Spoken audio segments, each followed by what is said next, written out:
So let's go ahead and ignore the fact that I have been MIA on YouTube for about 3 years now, and get into this first impressions overview of the Maratac TPF AAA in stainless steel. Not going to be a review, or an official review, sorry I bumped the camera there, but I've only had it for 2 days, so I wouldn't be doing it justice if I did that. Right now, the purpose of this video is just to kind of show you what you're getting, what comes with it, and just a couple overall specs of the light. So, comes in this nice little container here, and by nice I mean interesting. I'm sure I'll find something to put in this. I have with the past few. They're not watertight, they're not super durable, but they fit together, and it makes a kind of interesting noise. Comes with this fortune cookie sized little descriptor, Maratac Extreme AAA flashlight, and that's indeed what this is. The only error I could find on here is that it says low, medium, and high are the brightness levels, which, to be fair, those are the 3 brightness levels, but not in that order.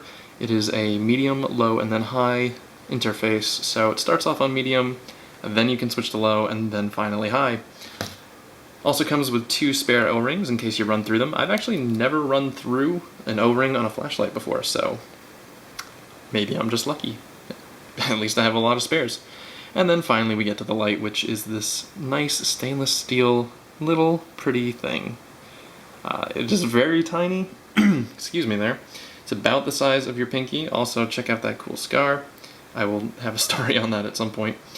Anyway, so yeah, like I said, about the size of a pinky, but it weighs, I think it's 0.7 ounces is what I remember, without a battery at least. With a battery it's a little bit more. Right now I have an Energizer lithium AAA in there, which is pretty light, so this is about as light as it's gonna get, and it's still decently heavy, but that's not a big deal. For less than an ounce, that if you're gonna not carry something because it's just a little bit heavier than usual, that's kind of silly when it's only that small.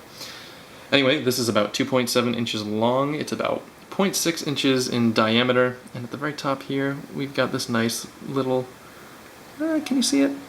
Maratac logo, just in case you forget where this came from. Although, if you look up for these online, you're really only going to find them at CountyComm and End Time Survival Store. Actually, I don't even know if they're around anymore. Yeah, not too sure who makes these, but they're hard to find other than those 2 places. And the occasional eBay pop-up, but that's neither here nor there. We got this stainless steel pocket clip, which is pretty sturdy. I like these. Although if you try to take them off and replace them, they end up scratching the finish a little bit, or at least they have on other flashlights by Maratac that I have. And I'm not going to try on this one just because it's oriented the way I like it. Something like the brass AAA, I'd carry these without pocket clips, and at first it kind of scratches up the finish. Anyway, where was I? Right, okay, so it's got this neat feature, which right now it's on over here. I don't want to blind the camera, or blind you. But it's got this little glow-in-the-dark reflector in the back, which glows for a long time when it's dark out, but when we're sort of in this lighting, as you can already tell, it's fading away decently fast. But that's not a problem, because this is super shiny, and if you drop it, you're definitely going to be able to find it, because it'll be glaring and in your eyes, and it'll burn out your retinas, and you won't need a flashlight anymore. The emitter is a Cree G2. These things have about 50,000 hours of a lifespan. Not sure if that's a true thing. I have no clue how they would test that. But even if it's like 10,000 hours or even 1,000 hours, that's good enough for me. Yeah. So it's got this neat little 90-degree... Oh, sorry about that. Let it focus there. Where was I? Yep, okay, so these are obviously a little bit more unique than your traditional flashlight. They're 90-degree headlights, meaning that it'll obviously point... Light goes this way instead of coming out of here. But they reinforce it with a little stainless steel dome bezel, and I think that looks nice on this one. It definitely matches the theme, whereas on the AA... Ooh, this is the AA! It looks cool, but it's, I don't know, out of place a little bit. But that's neither here nor there, and I'll probably make a comparison video between the two, because there are some differences other than the battery size and the brightness. Yeah. The dome lens has been treated with an AR coating, so that's anti-reflective coating. I have never been able to tell the difference, but that's probably because I've never tested, the same light with and without anti-reflective coating.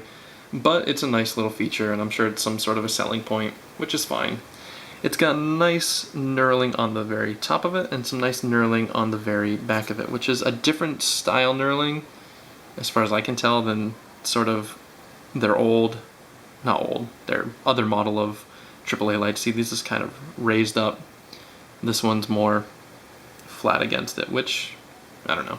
I prefer this style, but that's, again, this isn't a review, I guess.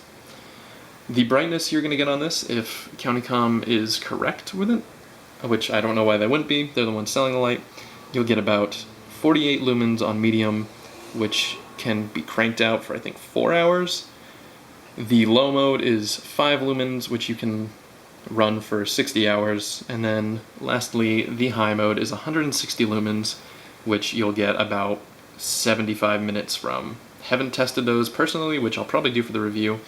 And I'm sure batteries, like whatever type of battery you're using, are going to affect that. Obviously, they vary from unit to unit, but for the most part, you can expect that ballpark range. This one seems to be spot on with, or not spot on, at least in the ballpark with those ranges. Comparing it to my other lights, which, who knows, maybe those ones are wrong too, but I'm going to go ahead and say probably not. Anyway, let's see, any last little minute feature here's? That came out wrong. Any last minute features here I want to discuss? Twist operation, sorry, I didn't mean to blind you there. Twist operation on and off, and you quickly do it to switch through the modes, or actually, never mind, you can't take this and use this as a actuator to turn it on. You have to twist the head. Yeah, so that's about it. I will try to be getting back into YouTube and be making more videos for you guys. I had a lot of fun doing that a couple years ago. I don't know why I stopped. Yeah, so I'll make a video on that later on. But for now, you can find these at CountyComm.com. That's where I got mine. I think it says they're like a limited run of these, so who knows if they'll stick around. I like these little 90-degree flashlights. I use them on my backpacks. I like to clip this into my strap, and then this is pointing out. It's a really dorky way of walking through the dark and making sure I don't bump into anyone, which is fine if you're willing to look like a dork, which I don't really have a problem at this point, being, you know, 4th year in college. You kind of stop caring about those small things. Anyway, I will see you guys in the next video, which will hopefully be an update to what the channel is going to look like, but I just wanted to crank this video out because I hadn't seen a video on this particular flashlight, and I figured, hey, it'd be fun to be first in something in my life for once, you know? Anyway, see you guys next time.